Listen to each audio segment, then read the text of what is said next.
অফিসের জন্য রেডি হওয়ার সময় স্যুট আর টাই লাগানো হোক বা কোনো অনুষ্ঠানে নানা রকমের আউটফিট পরা হোক, school dress, jeans, sari, traditional থেকে শুরু করে ফর্মাল আর ক্যাজুয়াল ওয়্যার, এই সব কিছুই টেক্সটাইল ইন্ডাস্ট্রি এর দান।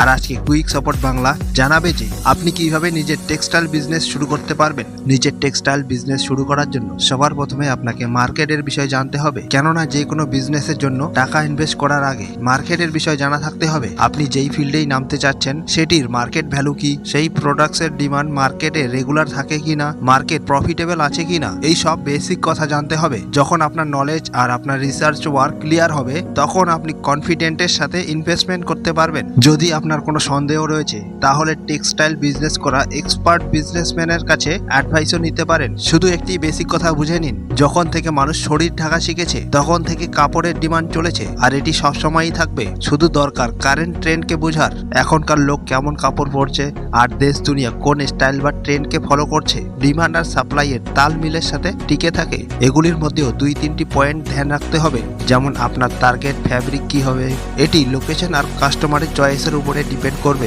এর জন্য আপনি একটি ছোট সার্ভেও করতে পারেন। আপনি যেই এরিয়াতে নিজের টেক্সটাইল বিজনেস ডেভেলপ করতে চান সেখানের লোক কিরকম কাপড় পরে, এখানে আপনি কোনো established garment shop, garment brand, mall আর শোরুমের এক্সপিরিয়েন্স নিয়েও শিখতে পারেন। 2 নম্বর, কম্পিটিশন। যদি আপনি টেক্সটাইল বিজনেসে কোনো শোরুম খোলার প্ল্যানিং করছেন অথবা হোলসেলার হতে চান, তাহলে মার্কেটে কোন কোন লোক আছে যাদের সাথে আপনি কম্পিটিশন করবেন তাদের বিষয়ে আপনাকে জানতে হবে। তাদের বিজনেস মডেল কি, তারা সস্তায় জিনিস কোথা থেকে আনে আর কাস্টমারকে কেমন প্রাইসে জিনিস দেয়। এখন কথা বলি ক্যাপিটালের বিষয়ে। টেক্সটাইল বিজনেসে আপনি কোন ক্যাটাগরিতে যেতে চান সেই হিসাবেই আপনার ইনভেস্টিং ডিপেন্ড করবে। যদি আপনি টেক্সটাইল ম্যানুফ্যাকচারিং ইউনিট লাগাতে চান তাহলে কোটি টাকার খরচা হবে। এছাড়াও textile printing, garment shop, showroom, retail আউটলেটের মতো বিজনেস 10 থেকে 50 লক্ষের মধ্যে করা যেতে পারে। এটি একটি আনুমানিক হিসাব, যা কম বেশি হতে পারে। আর যদি আপনি এই পর্যন্ত ভেবে নিয়েছেন তাহলে এখন কথা বলি বিজনেস লোনের। টেক্সটাইল ইন্ডাস্ট্রিতে বিজনেস করার জন্য লোন সহজেই পাওয়া যায়। কোনো লয়ার বা সিএ এর কাছ থেকে আপনার প্রজেক্ট রিপোর্ট বা ডিপিআর বানিয়ে যদি আপনি ব্যাংকে যান তাহলে লোন পাওয়ার পসিবিলিটি বেড়ে যায়। ব্যাংক যাওয়ার ফলে আপনি জানতে পারবেন যে বিজনেস লোন পাওয়ার জন্য আর কি কি জিনিসের ডিমান্ড করবে আর কি টার্মস অ্যান্ড কন্ডিশন আপনার সামনে রাখবে।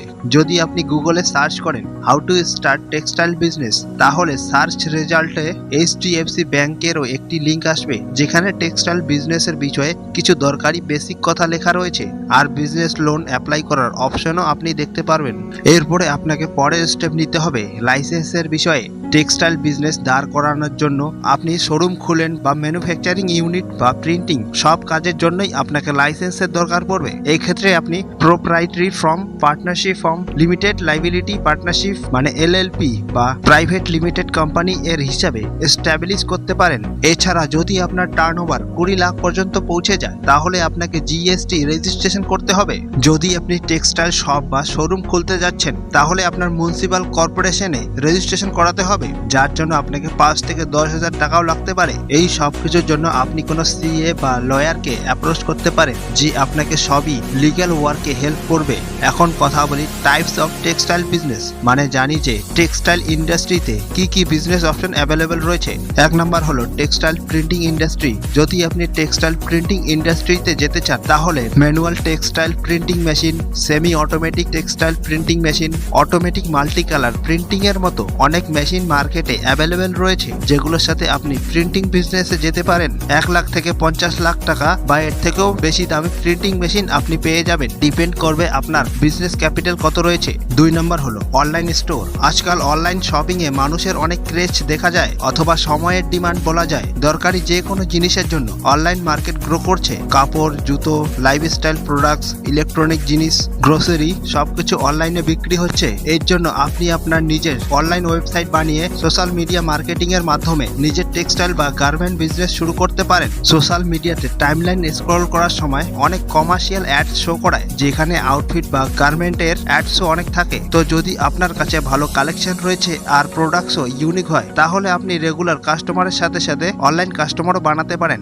এখন কথা আসে হোলসেলার বা রিটেইলার, মানে টেক্সটাইল আর গার্মেন্ট বিজনেস এমন যার ডিমান্ড সবসময় থাকবে। এর জন্য আপনি হোলসেলার বা রিটেইলার হয়েও আপনি আপনার বিজনেস শুরু করতে করতে পারেন। এর জন্য আপনাকে কোনো ভালো সাপ্লায়ারকে খুঁজতে হবে যে আপনাকে সস্তায় প্রোডাক্ট সাপ্লাই করবে। কোয়ালিটি, প্রোডাক্টস, কমফোর্ট আর রিজনেবল প্রাইস, এই তিনটি ক্রাইটেরিয়াকে ম্যাচ করে আপনি কোনো ভালো সাপ্লায়ার খুঁজতে পারেন যে আপনাকে অরিজিনাল কোয়ালিটি প্রোডাক্টস দিবে। কেননা যদি আপনার কাস্টমার লয়াল থাকে তাহলে অন্য লোকেদেরও আপনার শপ বা শোরুমের বিষয়ে রিকমেন্ড করবে, আর এমন হলে আপনার বিজনেসের গ্রোথ রেট সবসময় হাই থাকবে।